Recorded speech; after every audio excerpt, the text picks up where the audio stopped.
I want to run an experiment. Listen to these two words, caro, caro.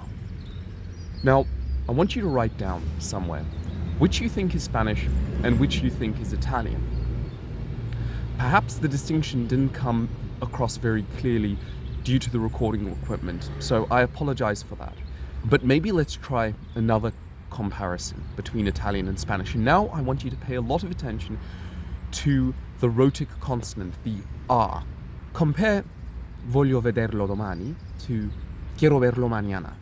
Now, you don't need me to tell you which was the Spanish and which was the Italian sentence here, but notice that in Italian, voglio vederlo domani, that rhotic consonant has an ever so slight trill. You'll hear Italians pronounce it this way the whole time.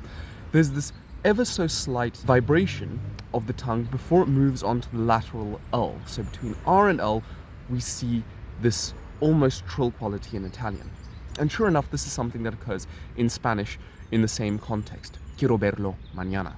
But if we go back to that earlier example where the rhotic consonant was found between two vowels, we actually see that Italian and Spanish seems to differ a lot more. Personally, intervocalically, in words like caro and caro, I constantly hear a difference. The Spanish caro seems to have a tighter, more energetic alveolar tap that almost becomes a trill. In Italian caro, by contrast, I find that that rhotic consonant is smoother, not as energetic. It's got a longer build-up in the previous vowel. What I'm talking about here is something that I've personally observed in Spanish and Italian, but something that somewhat slips between the gaps in IPA and in conventional teaching of either of these languages. And that's what I want to talk about today.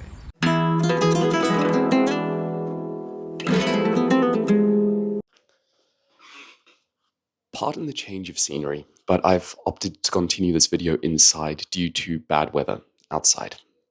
And back to the video. Before I get accused of claiming that I have obtained some esoteric knowledge of heretofore unknown rhotic qualities in either Italian or Spanish, I need to qualify the context for this video and qualify what I was saying there earlier.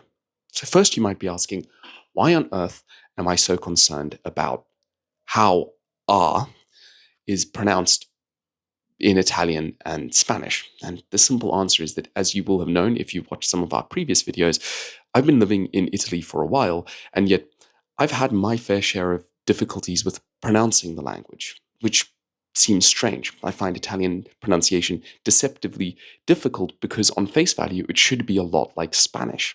I'm going to talk about that a lot.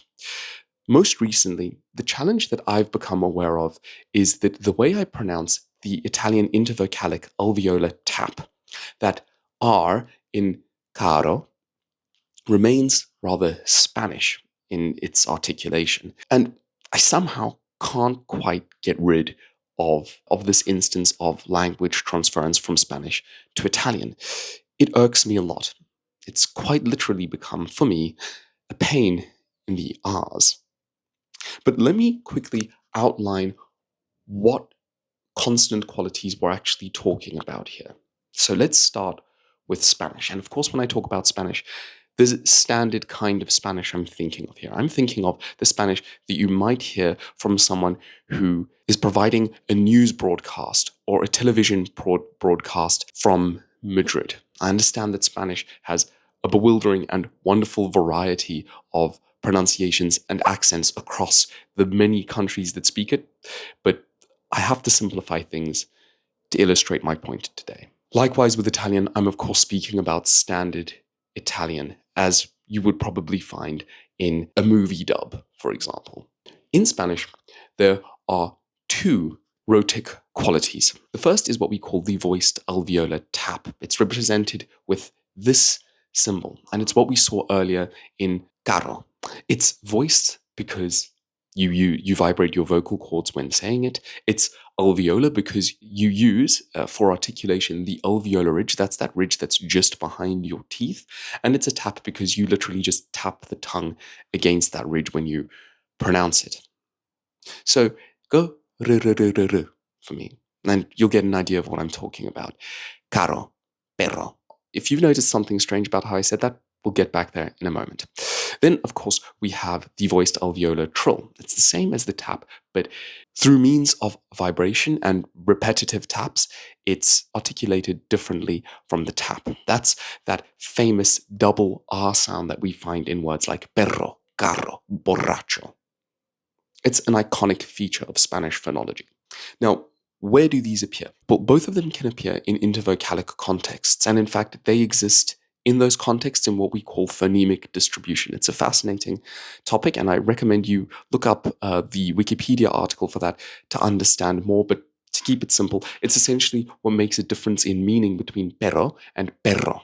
The trill will often appear at the beginning of a word. For example, when I talk about el rey, you'll actually notice that Spanish speakers will often trill that. It also can appear at the end of a final syllable in a word. More on that in a second.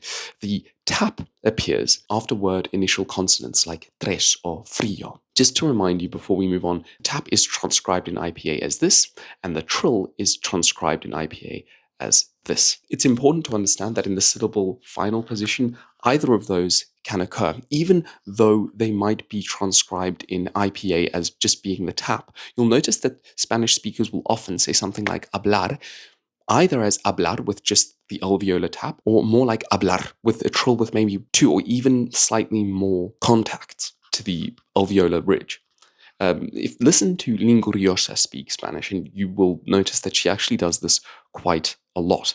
I've personally noticed that Spanish speakers from the region more around Peru, Colombia, Venezuela, and Ecuador tend to make much clearer distinctions between reserving that final syllable R to an alveolar tap, and they don't tend to trill it as much as I've seen Spanish speakers elsewhere do so. So, this is essentially why Spanish has 2 transcriptions for its rhotic qualities. Italian, on the other hand, is altogether slightly more ambiguous than Spanish in its rhotic qualities, or at least how those are transcribed. There's a dispute amongst linguists as to whether Italian should continue simply using this symbol. Yes, that's the symbol for the lateral alveolar trill that we looked at earlier, for all of its rhotic qualities, or if it should add in the symbol for the tap. And one of the reasons is that some argue that even Italian taps are actually articulated slightly more like trills with one contact, where trills appear and are transcribed obviously in a standard Italian and then also in IPA with the standard alphabetical R. It's obvious that they're supposed to be trill. This would be examples like tabarro. Now, there are 2 instances that really interest me here. That is how the single R in Italian is pronounced intervocalically. And it's often said that the single R is pronounced in Italian intervocalically pretty much as it is in Spanish. I've heard it referred to as either a trill with 1 to 2 contacts or as a single tap. And then the other example would be when we find the Italian R at the end of a syllable. An example of this would be like per, and there we can see that it is typically a short trill or a single contact trill, and some have reservations about calling that a tap. If you want to go into a little bit more depth on that, I would recommend consulting the Italian and Spanish phonology articles on Wikipedia. And Wikipedia, of course, gets a bad reputation, but I think it's undeserved in contexts like this. I think it does a very good job of providing you with a reasonable summary of the relevant information and then linking you towards academic articles if you want to go a bit further. But having said that, we can see that in Italian there's this dispute about what symbols should be used for transcription. But despite this dispute, despite this difference in IPA transcription, we've seen that in most of the relevant fields pointed out here, really for me, the intervocalic single R tap context, Italian and Spanish should be pronounced more or less the same. But this is where I find experience and execution tends to diverge with what I've learned from textbooks and with what IPA tends to make me believe. Now, This isn't to say that conventional teaching or the IPA are wrong in any way. This isn't some kind of revisionist argument. It's just rather that you do notice subtle differences when learning a language that almost any system can't really communicate and identify. On paper, Spanish and Italian should be pronouncing their intervocalic taps the same way. But I've noticed that there is actually a considerable difference.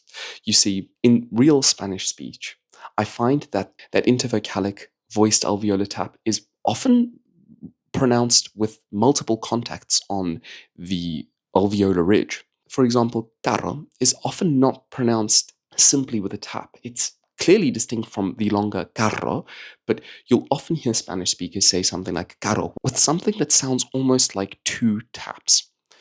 Italian, however, when I see that same word pronounced by Italians, caro, there seems to be a considerable difference in articulation. There's a longer build-up in the vowel. That alveolar tap is slightly softer, and it's often really just one tap. This is something I've picked up through living and working around native Spanish speakers and native Italian speakers. In summarizing, what I find when it comes to me pronouncing Italian final R and intervocalic R is that my pronunciation skews slightly Spanish.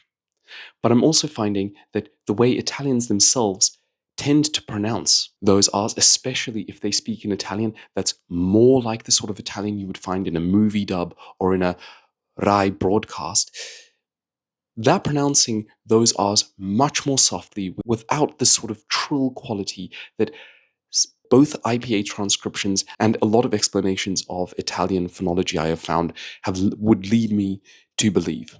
So I'm curious, is this actually just an idiosyncratic experience? Is this something that I'm finding that the rest of you aren't?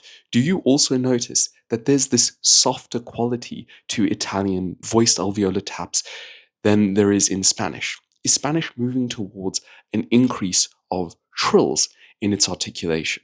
I'm actually keen to hear from you, especially if you come from areas that speak accents of Spanish that are not standard. What would it be like across Spain? What would it be like across the Americas and elsewhere where Spanish is spoken in the world? Please let me know there in the comments below. And if you have any advice for how I can rectify my pronunciation, Italianize it a little bit more, I'd love to hear from you in the comments below. But until then, ciao and adios.